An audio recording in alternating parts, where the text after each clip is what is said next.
El maestro iba de camino a la región de Cesarea de Filipo. Le preguntó a sus discípulos: ¿quién dicen los hombres que es el Hijo del Hombre? Ellos respondieron: unos dicen que Juan el Bautista, otros dicen que Elías, otros que Jeremías o alguno de los profetas. ¿Y ustedes quién dice que soy yo? Simón Pedro tomó la palabra y dijo: tú eres el Mesías, el Hijo de Dios vivo. Evangelio según San Mateo, capítulo 16, versos 13 al 19.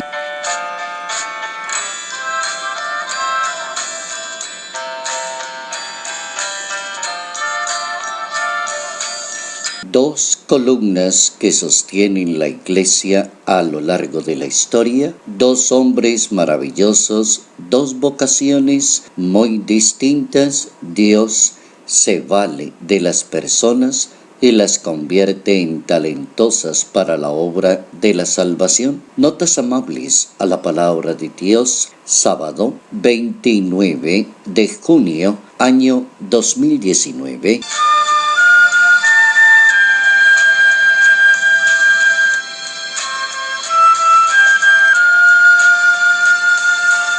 Con motivo de la solemnidad de los apóstoles Pedro y Pablo, entramos en esa reflexión de dos columnas en la iglesia y dos testigos cualificados del Señor para organizar toda una misión, un trabajo apostólico en el campo de la unidad y de la diversidad. Son dos personajes que se van moviendo, Pedro y Pablo. La fiesta de San Pedro y de San Pablo es la solemnidad conjunta de estas dos columnas eclesiásticas. Es la conmemoración del martirio en Roma de los apóstoles Simón Pedro y Pablo de Tarso. Es una de las grandes celebraciones religiosas. Origen de esta celebración de Pedro y Pablo, apóstoles testigos de Jesús que dieron gran testimonio, y se dice que son las columnas del edificio de la fe católica cristiana. Entregaron su vida por Jesús y gracias a ellos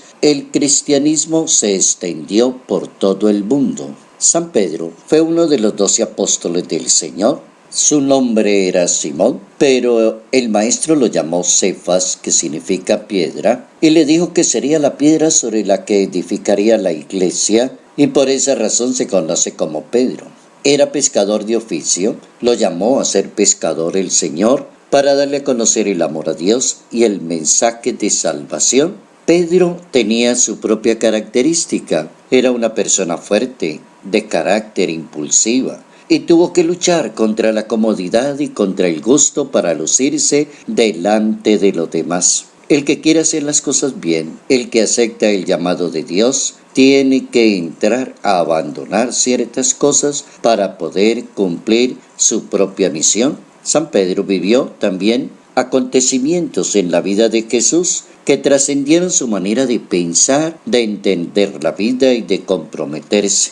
Vivió y estuvo muy de cerca Jesús ante sus milagros y los momentos importantes de la vida del Maestro. Por ejemplo, cuando caminó sobre las aguas, presenció la transfiguración del Señor. Tuvo momentos dolorosos como negar a su Maestro 3 veces. Después de resucitar, el Señor lo interroga al mismo Pedro cuánto lo ama y cuánto está entregado para su misión. Estuvo presente cuando Jesús subió al cielo. Y realizó San Pedro también milagros en nombre de Jesús de Nazaret. Convirtió a muchos judíos y pensó que ya había cumplido su misión, pero Jesús se le apareció de nuevo y le pidió que llevara la conversión a los gentiles, a los no judíos. También Pedro escribió unas cartas o epístolas que forman parte de la Sagrada Escritura. San Pablo es otro personaje un poco diferente y está en la misma tonalidad de la misión porque es un fervoroso apóstol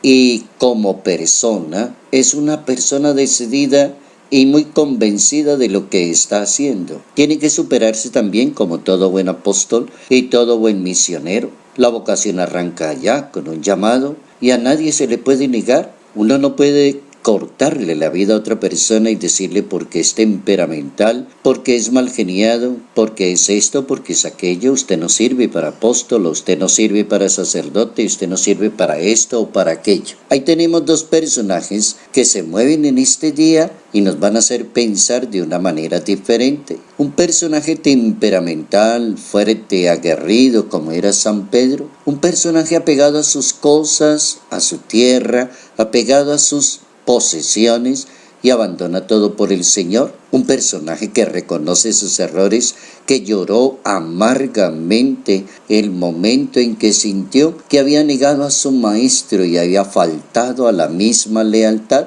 Pero un Pablo de Tarso aguerrido, combatiente, perseguidor, y de pronto el Señor también llama a ese tipo de personajes. Y aparece Pablo en la ciudad de Tarso, en el Asia Menor, quizás, dicen los hermeneutas, unos 10 años después del nacimiento de Jesús de Nazaret, y el nombre de Saulo, de familia judía, de la tribu de Benjamín, de una secta de los fariseos, y fue educado en la rigidez de la doctrina de los fariseos, aprendió perfectamente la lengua griega, que era en entonces que hablaba la gente culta de Europa. Esto le será sumamente útil al apóstol para su propia predicación. De joven estuvo en Jerusalén, se especializó en los libros sagrados como discípulo del rabino más famoso del tiempo llamado Gamaliel. Y durante la vida pública de Jesús de Nazaret no estuvo Saulo en Palestina, por eso no lo conoció personalmente, pero después de la muerte vuelve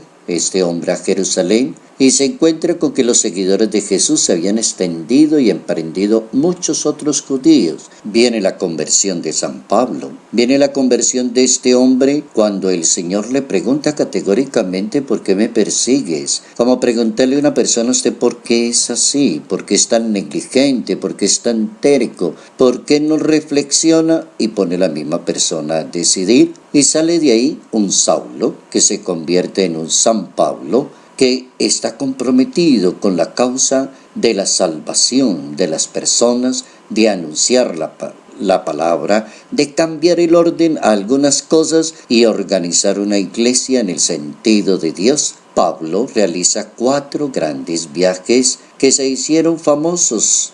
Dios permite sentar las bases del cristianismo y de todo el apostolado de la evangelización sobre estos dos personajes, Pedro y Pablo. Una persona, Pedro, trabajadora, manual, sencillo, un humilde creyente que hablaba desde el corazón y con una educación formal limitada, y también al lado de él aparece un Pablo intelectual, pensador, que hablaba desde su intelecto, un ciudadano romano educado, una persona religiosa profesional. 2 bases para el cristianismo y 2 bases que nos dejan un modelo en el día de hoy para nuestra conversión personal, y la conversión de cada uno de nosotros es lograr ese salto, la superación de las mismas debilidades humanas, tal vez del orgullo, tal vez de la autosuficiencia, tal vez del creer que yo soy el que tengo la razón, tal vez de una falta de escucha de la palabra de Dios, quizás un momento de silencio y de reflexión para lograr ese modelo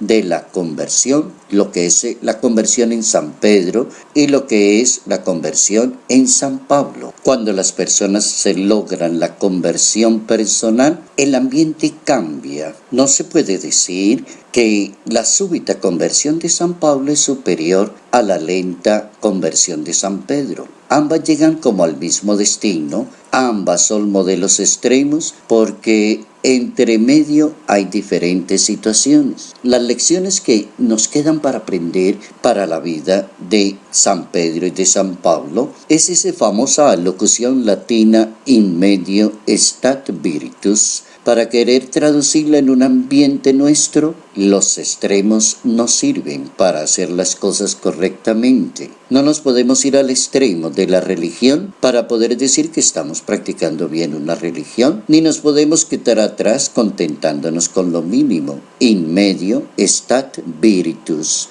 La lección es aprender un proceso de entrega, de discipulado, de compromiso, de sacrificio.